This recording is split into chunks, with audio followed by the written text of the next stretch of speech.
마인 부우는 캐릭터의 모티브는 당시 드래곤볼의 뚱뚱한 체형과 초콜릿을 좋아하는 모습에 편집자 중 한 명이라고 알려져 있었지만 영감을 얻었을 뿐, 실제 가장 참고한 모델은 아라비안 나이트의 램프 요정진. 이름의 유래는 바비디와 마찬가지로 비비디바비디부. 얼핏 보면 별로 강해 보이지 않는 외모에 과자를 엄청나게 좋아하는 등 악당답지 않은 면모가 있지만 드래곤볼 원작 데미를 장식하는 최강의 적이다. 연재 당시에는 마도사 비비디가 만든 최흉의 마인이라는 설정이었고, 작중에서도 비비디나 개왕신의 입을 빌어 비비디가 만들어낸 마인이라고 수차례 언급되지만 완결되고 수십 년 후 설정이 바뀌어서 사실 태고적부터 우주에 존재해왔던 기원불명, 종족불명의 생명체로서 수많은 행성들을 파괴하며 이리저리 날뛰고 자는 걸 반복하면서 자는 동안 악에 물들어간 부우를 마도사 비비디가 강제로 깨웠다고 한다. 파괴와 살육만을 즐기는 흉폭성과 광기, 어린아이 같은 유치함을 지니고 있고 개왕신들을 무자비하게 학살했으며 불과 몇 년 만에 몇백 개의 별을 죽음의 별로 만들었다고 한다. 신극장판 이전에 손오공 일행이 상대한 빌런 중에서도 명실상부 최강의 적이자 최악의 적이며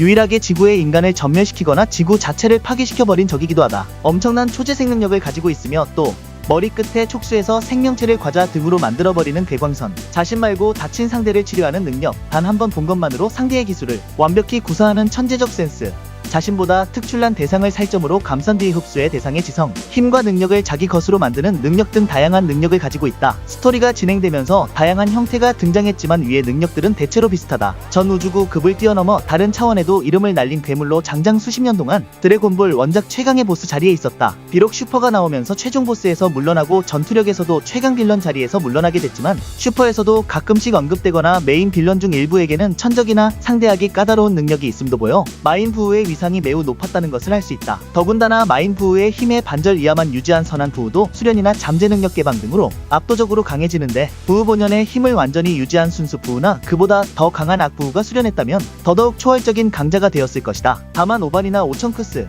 베지트와 싸우기 전에는 자신을 압도하는 존재를 만난 일조차 없고 흡수라는 빠르고 간편한 자기 강화 능력이 있어서 수련에 몰두하는 모습은 보여지지 않았다.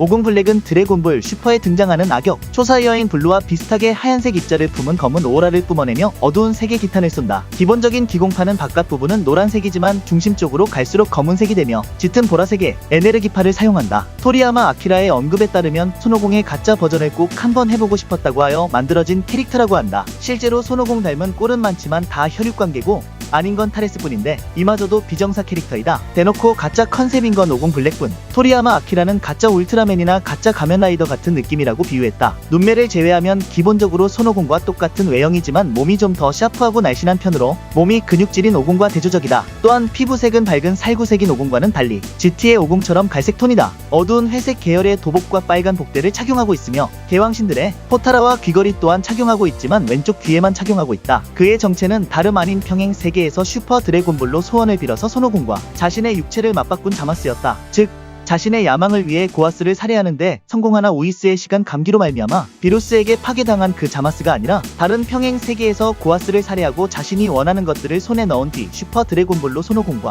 육체를 맞바꾸어서 손오공의 육체를 가진 자마스라는 것. 게다가 몸이 바뀌어진 직후 자신과 몸이 바뀐 손오공과 그 가족들을 찾아가 몰살하고 인간 제로 계획을 실현하기 위해 시간 반지로 가장 성가신 제치루주의 파괴신이 없는 평행 세계를 찾아 돌아다니다가 미래 트랭크스 세계에서 그가 데보라를 상대하다 동쪽 개왕신의 죽음으로 인해 비루스마저도 같이 죽은 것을 보고는 마음에 들어하며 그 평행 세계의 제시부주를 찾아가 고아스를 죽이는 김의 제시부주의 파괴신도 죽이면서 그 시간대에 또 다른 자신을 설득해 포타라 반족을 주어서 개왕신으로 만들고, 미래 자마스는 슈퍼 드래곤볼로 소원을 빌어서 불사신으로 만들고, 미래 자마스와 오공 블랙보니는 전 우주를 돌아다니며 개왕신들을 죽여 최대 최악의 위협인 파괴신들을 제거하게 된다. 그 후 미래 트랭크스가 시전한 마봉파에 미래 자마스가 호되게 당하고 미래 자마스에게서 계획이 흐트러질 수도 있겠다는 말을 한 후 미래 자마스가 자신의 왼쪽 귀에 있던 포타라를 반대편 귀로 바꿔달아 합체의 합체 자마스가 된다. 특이한 점은 미래 트랭크스 세계의 자마스가 불사의 육체가 어떻겠느냐는 말을 들은 뒤 이 육체를 단련시켜보다 강해지는 게 좋다고 답했다. 비록 시작은 같은 자마스이고 둘 다 슈퍼 드래곤볼로 소원을 이루나 미래 트랭크스 세계의 자마스는 보다 강해질 동기가 없어 불사를 택했고,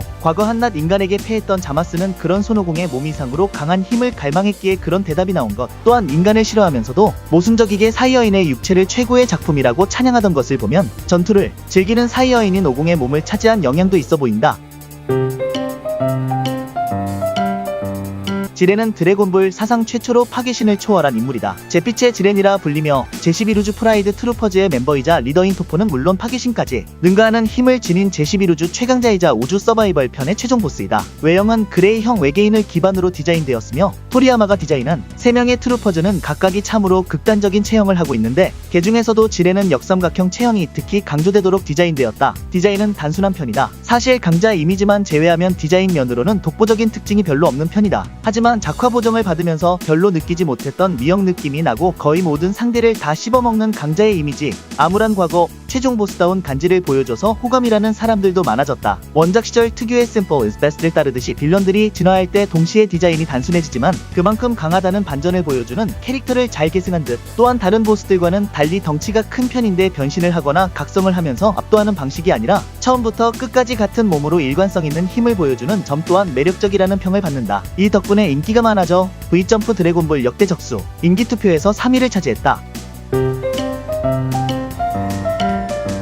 브로리는 중국 인도 개통의 불교 문화를 위시한 복장을 하고 있으며 전설의 초사이어인으로 변신하기 전에 통상 상태 기준으로도 드래곤볼에 등장하는 모든 사이어인들 중 가장 큰 키를 지녔다. 금관, 팔찌, 신발, 허리띠, 목걸이로 보석이 박힌 제어장치를 착용하고 있으며 그와 별개로 목과 상완 삼두근의 금속만으로 이루어진 제어장치를 달고 있다. 이 중 금관, 목, 상완 삼두근의 제어장치는 폭주시 파괴된다. 프리저 전 이후에 등장인물이라 그런지 다른 사이어인이나 아버지도 착용하고 있는 특수고무 프로텍터 대신 상의탈의를 하고 다닌다. 하의는 얼핏 허리에 걸치고 있는 듯 보이지만 사실 배꼽 부근에 걸쳐 있는다. 브로리의 클론인 바이오 브로리를 보면 식스팩을 보유하고 있는 걸 확인할 수 있다. 유아기 시절에는 로마의 토가와 비슷한 디자인의 옷을 입고 있었다. 설정상 미남이라고 하며 헤어스타일은 꽁지머리처럼 보이지만 그냥 생머리다. 성격은 파괴와 살육을 즐긴다는 전설의 초사이어인의 전승대로 말 그대로 악마적. 상대를 한 방에 끔살시킬 수 있는 힘을 지니고서도 굳이 가지고 놀아주는 식의 전투를 즐기며 대상자보다 그의 소중한 인물을 우선적으로 공격하는 잔혹하고 포악한 모습을 보여준다. 광전사처럼 보이는 모습과 다르게 지극히 높은 지성을 지녔으며 감정 표현도 풍부하다. 1편에서는 해방감 때문인지 보는 쪽이 덩달아 즐거워질 정도로 별것도 아닌 것들로도 웃고 즐거워한다. 개그 같지도 않은 드립을 쳐놓고 혼자 웃겨서 한참을 낄낄거리기도 한다. 등장인물들이 고양별로 귀환할 수 있기를 빌어주면서 그들의 눈앞에서 고양별을 파괴하고 광소를 터뜨리는 피도 눈물도 없는 이런 모습에 매력을 느끼는 이들 또한 많다. 한편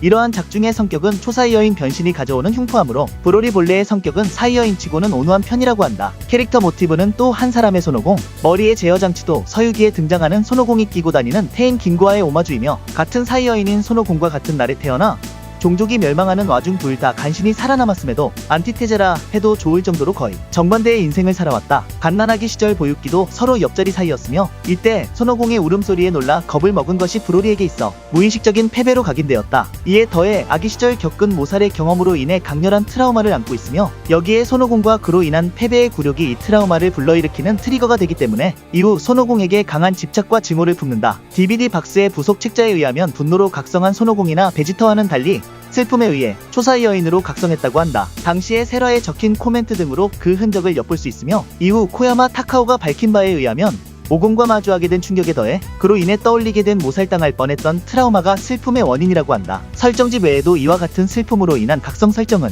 드래곤볼 히어로즈 카드의 플레버 텍스트로도 확인이 가능하다. 또한 손오공 세대에서 가장 먼저 초사이어인으로 각성한 사이어인이기도 하다. 제어장치를 씌워진 12살 시점은 물론이고 그보다 어린 시절부터 이미 초사이어인으로 변신이 가능했다. 여러모로 후대에 지대한 영향을 끼친 캐릭터이기도 하다. 신의 영역에 도달하고도 아직껏 극복하지 못한 사이어인들의 고질적인 약점인 우주 공간에서의 활동 문제를 극복한 유일한 사이어인이기도 하다. 드래곤볼에서는 고급 기술로 분류되는 완전한 구형의 대리어를 치는 것으로 호흡과 자유로운 우주 유영이 가능해진다. 실제로 갓난아기 시절에는 모성의 폭발로부터 이 베리어로 아버지 파라가스와 함께 도망쳐 우주 공간 속에서도 살아남는다. 사이어인치고는 특이하게도 아버지 파라가스와 함께 기라는 개념을 이해하고 사용하는 모습을 보여준다. 두 번째 극장판에서 트랭크스의 위치를 종잡지 못하는 모습 때문에 기를 느끼진 못하는 게 아니냐는 주장이 있었지만 각본가에 의하면 당연히 기를 느끼는 게 가능하다고 한다. 머리색과 머리 모양에 따라 캐릭터에 대한 인상이 얼마나 크게 변하는지 보여주는 사례이기도 하다. 드래곤볼을 잘 모르는 사람에게 통상 상태의 브로리와 전설의 초사이어인 브로리를 보여주고 동일인물이라 설명하면 믿지 못하는 사람이 부지기수이며 통상 브로리와 금발 초사이어인 브로리를 비교해도 믿지 못하는 사람이 많다. 프리저는 토리야마 아키라의 만화 드래곤볼의 등장인물, 드래곤볼 시리즈를 대표하는 빌런으로 오공의 숙적이면서 오공과 프리저는 서로에게 있어 최악의 불구대천지 원수다. 그러나 동시에 의도치 않게 서로의 팔자를 펴준 사이이기도 한데, 오공은 프리저가 없었다면 오공의 부모님이 불안함을 감지하고 지구로 보낼 일이 없었을 것이기에 그저 베지터 행성에서 잘한 전투를 추구하는 흉폭한 사이어인이었거나, 사이어인 종특 상태어났을 때의 형편없는 전투력으로 인해 쓸모없다고 낙인이 찍힌다든지 보내진 별의 평균 전투력을 이겨내지 못했든지 해서 살해당했을 수 있으며, 프리저도 오공이 없었다면 오공 이외에 적수가 없어서 강하긴 하지만 신의 경지에 이를 수 있는 자신의 잠재 능력을 개방하지 못하고 그저 우주의 제왕 수준에서 만족하며 살며, 무뎌진 칼날 꼴을 피하지 못하고 악행이 도를 넘어 결국은 개왕신들에게 살해당했을 것이다. 결국 서로가 서로를 창조한 일생일대의 아치에너미, 기본적으로 사악하고 잔혹하며 오만하다고 할 수 있다. 강자들에게 스카웃 제안을 하지만 자신이 가장 강하다고 생각하는 마인드이기에 상대를 내려다본다. 하지만 상대가 자신보다 강하면 열폭하며 온갖 방법을 써서라도 상대를 죽이려 들 정도로 열폭이 강하다. 이러한 성격은 첫 번째 부활 때도 고쳐지지 않았고 기어이 베지터를 죽이는데 성공하지만 우이스의 시간역행으로 거꾸로 죽게 된다. 두 번의 죽음으로 프리저도 뭔가 깨달은 게 있는지 두 번째 부활에서는 성격이 조금 변했다. 전에는 싸움을 즐기는 성격이 아니었지만 싸움에 재미가 붙었는지 전투광 속성이 생겼다. 그리고 사악하고 오만한 성격은 여전하지만 신중해졌다. 거기에 첫 번째 부활 당시엔 수단과 방법을 가리지 않고 오공과 베지터를 죽이려 했지만, 두 번째 부활 이후 그 길을 뛰어넘는 변신인 블랙 프리저에 도달했을 땐 오공과 베지터를 죽이지는 않고 기절시키고 가버리는 등 복수심도 적어진 듯한 모습을 보여준다. 의외로 전투 시에는 상대에게 너그러운 태도를 보이며 상대하지만, 이는 진심으로 상대방을 존중해주는 게 아니라 일종의 자신의 힘을 과시하기 위한 조롱과 같은 것이며, 어디까지나 자신이 최강이라는 자신감에서 생기는 여유로움일 뿐이다. 그렇기에 자신보다 약한 인물과의 전투에선 진심을 내지 않은 상태로 천천히 공포심을 심어준 다음 해치우는 방식을 선호하는 반면, 심기를 건드리거나 자신보다 강한 상대에게는 여유로움과 자존심까지 버리는 추태를 보이며 어떤 방식을 쓰든 상대를 해치워버리겠다는 면도 있다. 부하를 다루는 태도는 좀 애매한데 기본적으로 프리름임이 있는 것처럼 능력 있는 부하에게는 의외로 관대한 모습을 보여주기도 한다. 도도리아가 버독을 제대로 처리하지 못해서 버독이 살아 돌아왔을 때 도도리아를 탓하지 않았고, 자봉의 뻘짓으로 그동안 모은 드래곤볼들을 베지터가 훔쳐서 도망갔을 때조차 자봉에게 뒷수습 제대로 안 해놓으면 직접 죽여버리겠다고 화는 냈을지언정 한 번의 기회는 줬다. 특히 기뉴 특전대, 그 중에서도 기뉴에게는 굉장히 관대한 태도를 보여준다. 하지만 흔한 악역 보스들이 그렇듯 약한 부하에게는 그다지 신경을 쓰지 않고, 또한 부하에게 신경을 쓰는 것도 어디까지나 자기에게 해를 주지 않는 한에서 그런 것이다. 당장 버독과 베지터 행성을 처리할 때도 부하들이 피할 시간도 주지 않고 슈퍼노바로 전부 쓸어버린 것만 봐도 자기 부하이건 말건 타인의 생명에 별 관심이 없는 성격이다. 자타 공인 우주의 제왕, 첫 등장 시부터 다른 인물들이 감히 따라오지 못할 압도적인 전투력으로 전 우주의 지배자로 이름을 떨쳤다. 강력한 힘을 가졌을 뿐 아니라 사업수완과 용인수를 가지고 있어서 전 우주에 막강한 권력을 행사했다. 존재 자체는 작중에서는 사이어인 편에서 개왕의 언급으로 처음 등장한다. 베지터가 패배하고 우주선으로 도망치려 할 때 개왕 스스로가 어느 종족의 편을 들어선 안 되지만, 사이어인은 우주를 공포로 몰아넣은 악당이므로 별 수 없다고 말한다. 그리고 이걸로 악의 뿌리가 완전히 뽑힌 건 아니지만, 이라는 대사로 베지터보다 사악한 강대한 악이 있음을 드러낸다. 매력적인 악역이 많기로 유명한 드래곤볼에서도 시리즈를 대표하는 최고의 인기 악역으로 자주 거론될 정도로 인기가 많다.